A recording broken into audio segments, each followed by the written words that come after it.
आज رانی चिड़िया के अस्पताल जाने का दिन था और उसका शौहर कबूतर बहुत खुश था। अपनी माँ बंटी से कहता है कि देखना माँ, मेरा बेटा पैदा होगा जो बड़ा होकर मेरे साथ रक्षा चलाएगा। फिर कबूतर रानी से कहता है कि सुन, मुझे बेटी नहीं चाहिए, जिस पर रानी उदास हो जाती है। अस्पताल पहुंचकर बंटी कबूतर से कहती है कि देखना, अभी डॉक्टर आएगा और तुझे 2 बेटों की खुशखबरी देगा।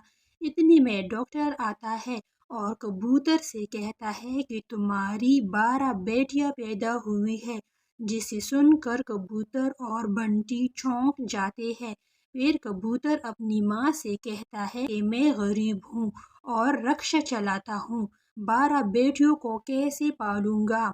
अभी तो मैंने अस्पताल की फीस भी नहीं दी है।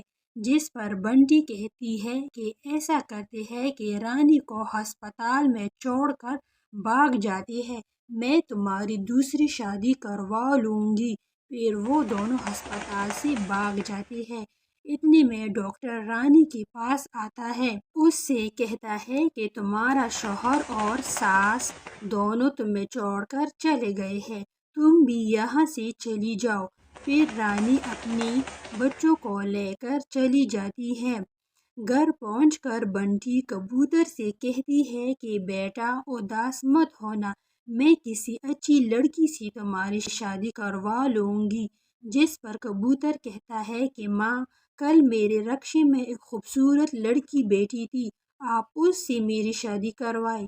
फिर बंटी कबूतर से कहती है कि तुम अपना रक्षा बेच दो, उन पैसों से मैं तुम्हारी शादी करवा देती हूँ और जब नई दुल्हन जहेज लाएगी तो उससे तुम अपना रक्षा खरीद लेना। फिर कबूतर अपना रक्षा बेच देता है और पीली से शादी कर लेता है। उधर रानी कबूतर के घर के बाहर खड़ी होती है, मगर कोई दरवाज़ा नहीं खोलता। इतने में राजू वहाँ से गुजरता है। रानी को रोती हुई देखकर वो उसे अपने घर ले जाता है और रानी से कहता है कि मैं घर में अकेला रहता हूँ, कोई काम करने वाला नहीं है, तुम मेरे घर का काम किया करो। फिर रानी राजू के घर का सारा काम करती है और उसके लिए खाना बनाती है। एक दिन राजू रानी से कहता है कि तुम मुझसे शादी कर लो, मैं तुम्हारी बेटियों को अपनी बेटियों की तरह रखूंगा। फिर रानी और राजू की शादी हो जाती है और रानी के बच्चे स्कूल जाने लगते हैं। उधर बंटी का मूड खराब रहता है कि नई दुल्हन जहेज भी नहीं लाई है और रक्षा भी हाथ से चला गया है। एक रात पीली घर का सारा सामान लेकर भाग जाती है। फिर कबूतर और बंटी मुंह देखते रह जाते हैं। चिक्की अपनी क्लास में अव्वल आई थी, इसी खुशी में उसकी माँ सब में मिठाई बांट रही थी, मगर बंटी का मूड खराब था कि उसकी बेटी लाली दूसरे नंबर पे क्यों आई है। फिर रात को रोमियो चिक्की के घर आता है। तुम्हारी किताब मेरे पास रह गई थी, सोचा कि तुम्हें लौटा दूं। बंटी उन्हें बातें करता देख लेती है। सुबह सब परिंदों को कहती है कि चिक्की रात को आवारा लड़कों से मिलती है। सुबह प्रिंस कालू और उसका बेटा ब्लू आता है और चिक्की से मंगनी तोड़ देता है। फिर ब्लू और लाली की शादी हो जाती है।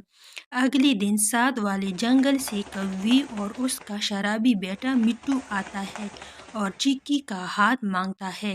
फिर चिक्की और मिट्टू की शादी हो जाती है। मैं शराबी, तुम भी शराबी, झूम शराबी, झूम शराबी। अरे, ये तुम्हारे दो दो सर क्यों हैं? आप शराब के नशे से बाहर आएंगे ना तो आपको कुछ दिखेगा। मुझे मत सिखाओ कि मुझे क्या पीना है क्या नहीं पीना, अपने काम से काम रखो।